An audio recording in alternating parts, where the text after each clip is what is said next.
Semester 6 हमारा paper है 17 entrepreneurship development.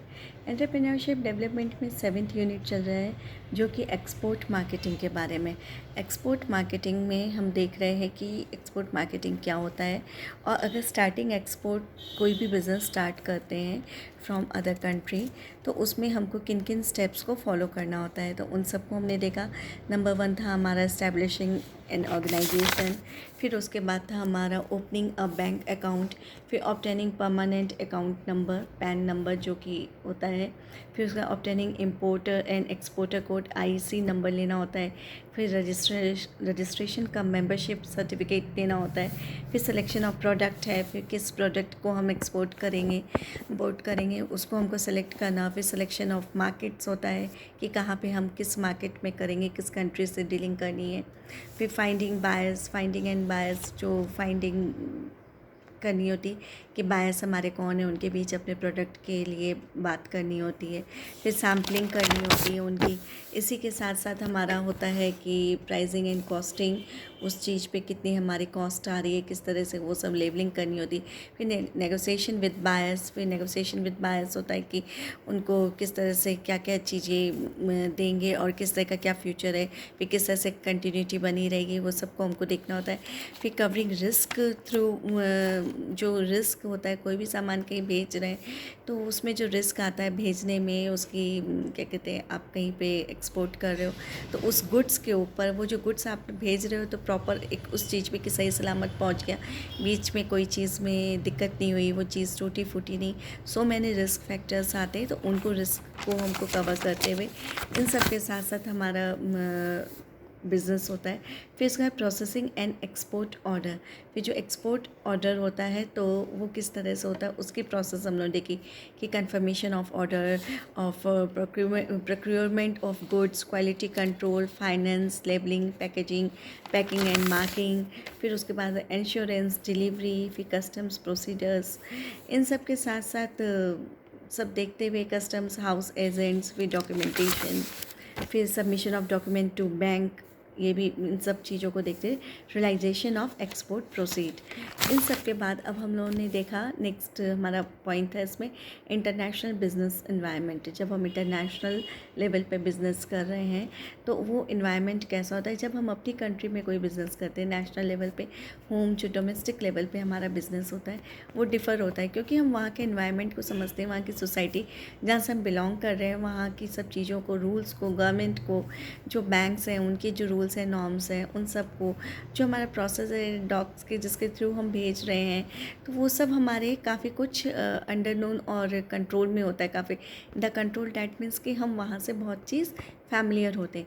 But when we are doing foreign business तो foreign business environment को जानना बहुत ज़रूरी है, और कौन से फैक्टर्स उसको इन्फ्लुएंस करते हैं फॉरेन बिजनेस को, तो वो हम देख रहे थे। तो इसमें हम लोगों ने देखा था लास्ट की social and cultural environment and legal environment.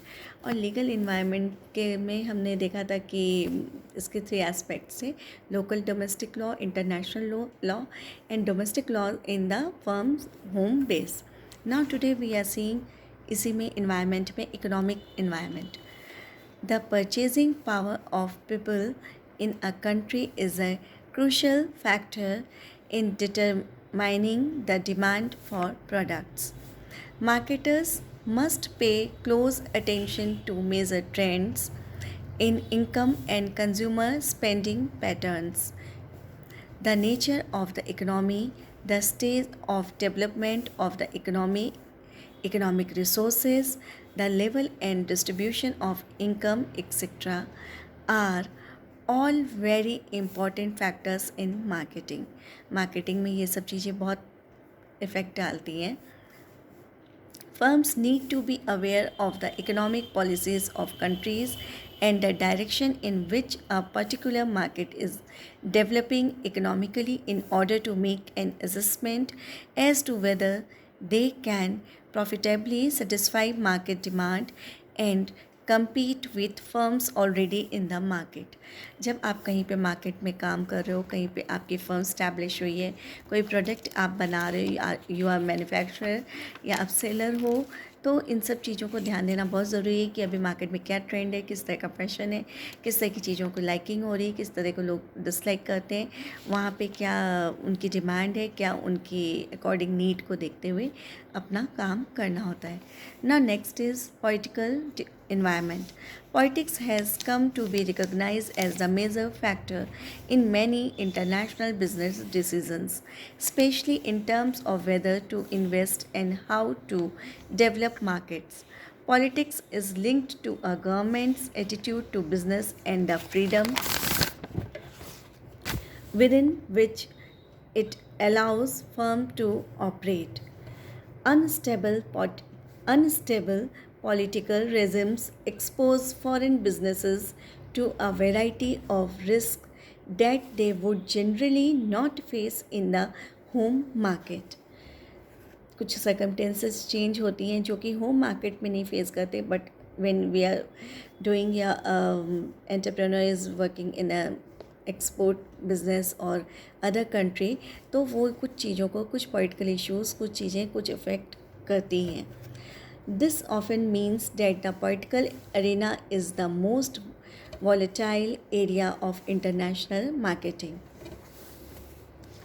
तो ये जो this often mean that the political arena is the most volatile arena of international marketing, ये ध्यान देना चाहिए. Political factors include, political factors में क्या क्या चीज़ें इंक्लूड हो सकती, laws, licensing and permits, taxes, fees, tariffs, currency risk etcetera. ये सब चीज़ें पॉलिटिकल फैक्टर्स में इंक्लूड होती हैं. Now next and last is technological environment. Technology is a major driving force today जो आज का टाइम है उसमें टेक्नोलॉजी बहुत इफ़ेक्ट करती है. Technology is a major driving force both in international marketing and in the move towards a more global marketplace. The impact of technological advances can be seen in all aspects of the marketing process. Satellite communications, the internet, and World Wide Web, client server technologies, ISDN and cable, as well as email, faxes, and advanced telephone networks have all lead to dramatic shrinkage in worldwide communications. The technological changes result in change in consumption pattern and marketing system. तो ये थे factors जो affect करते हैं हमारे foreign business को, एक environment को, एक एंटरप्रेन्योर को. Now 7 unit is complete.